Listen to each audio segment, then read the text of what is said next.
Proof ng seguridad ng eternal life sa Bible. Garantisadong glorification. Sa English, proof ng eternal security sa Bible. Guarantee of glorification. Tara, pag-aralan natin. Dito sa Ephesians chapter 1 verse 13 sabi, "In him you also trusted, after you heard the word of truth, the gospel of your salvation, in whom also having believed, you were sealed with the Holy Spirit of promise." So sabi dito, nag-trust ka raw sa Kanya, nag-believe ka, which is kay Lord Jesus Christ, nung narinig mo yung gospel of your salvation. Ano yung gospel na yon? Na si Lord Jesus Christ is namatay siya para sa lahat ng kasalanan mo, na-bury siya, and after 3 days, nag-resurrect siya according to the scriptures. So kung nag-trust ka doon, sabi dito, naselyohan ka, you were sealed with the Holy Spirit of promise. So continuing sa verse 14, sabi, "Who is the guarantee of our inheritance until the redemption of the purchased possession, to the praise of His glory." So sabi, di ba, naselyohan ka ng Holy Spirit nung nanampalataya kay Lord Jesus Christ, at guarantee yung Holy Spirit na yon na nagselyo sa'yo for our inheritance, yung mana mo. Until, ito yung importante na word, until, hanggang magkaroon ka ng glorified body or immortal body. Galing ni Lord, di ba? Ang ganda ng promise niya sa atin. Sabi rin dito sa Ephesians chapter 4 verse 30, "And do not grieve the Holy Spirit of God, by whom you were sealed for the day of redemption." So pwede mong mag-grieve yung Holy Spirit, pero selyado ka. Ayaw niyang mag-grieve mo siya kasi naselyohan ka para sa day of redemption, yung araw na magkakaroon ka ng glorified body. So simpleng definition ng redemption, nilagay ko dito, is when the bodies of the sons of God, yung mga anak ng Diyos, will be changed into a glorified body like Christ. So, ibig sabihin nun, pag nagkaroon ka ng glorified body kagaya kay Kristo, madedeliver ka from the presence of sin. So, ibig sabihin, magkakaroon ka ng glorified body na wala ng sin forever. Ganda, di ba? So, dito natin makikita yon sa 1 Corinthians chapter 15, starting sa verse 51. Basahin natin. "Behold, I tell you a mystery. We shall not all sleep, but we shall all be changed in a moment, in a twinkling of an eye, at the last trumpet. For the trumpet will sound, and the dead will be raised incorruptible, and we will be changed." Sinasabi dito yung promise na pag merong certain time, sabi dito na yung namatay kay Kristo, dead in Christ, will be raised incorruptible. So magkakaroon siya ng incorruptible or immortal na body. And yung mga buhay din, and we will be changed. Kasama din sila.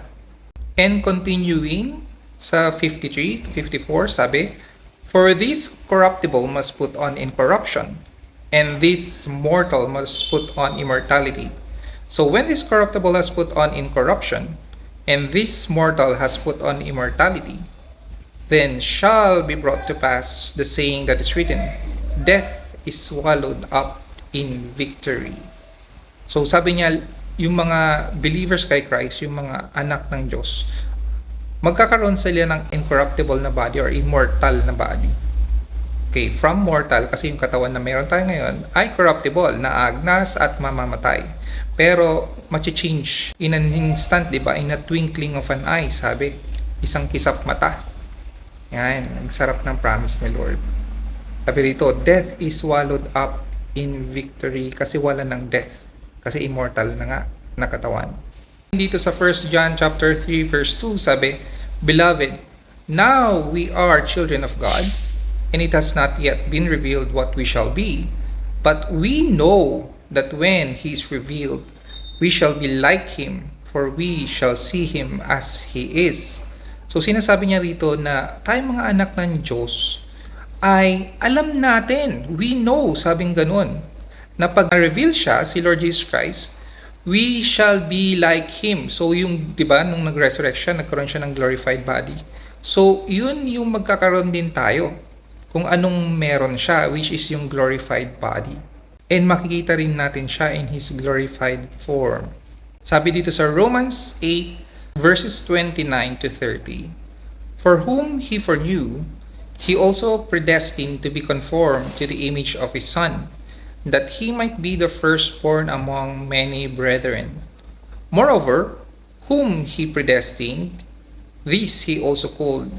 Whom He called, these He also justified. And whom He justified, these He also glorified." So, kung papansinin niyo dito, may foreknowledge na si God kung sino yung masasave. At tinadhana niya, predestined niya, na yun ay masasave. At tinawag niya, syempre, kasi nga tatanggap sa kanya through faith, di ba? Nag-trust siya dun sa gospel of salvation, which is yung death para sa lahat ng kasalanan natin ni Lord Jesus Christ, and na-bury siya and resurrected after 3 days according to the scriptures. So kaya na-justify ka. Just as if you didn't sin nung moment na nag-trust ka. And now, sabi niya rin dito, lahat nung na-justify niya dahil nag-trust kay Lord Jesus Christ, He also glorified. So kahit na hindi mo pa alam, parang past tense na, nag-glorified ka na. Dahil sure na yun, yung glorification mo, yung mabibigyan ka ng glorified body. In conclusion, salvation is God's work for man, not man's work for God.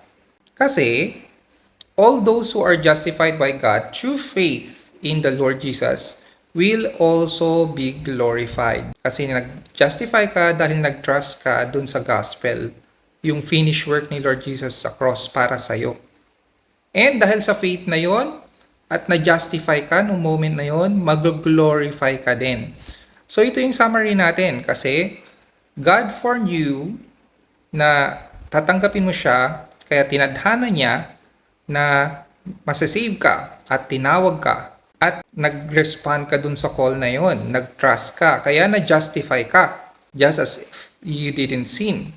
At in the end, mag-glorify ka, mabibigyan ka ng glorified body.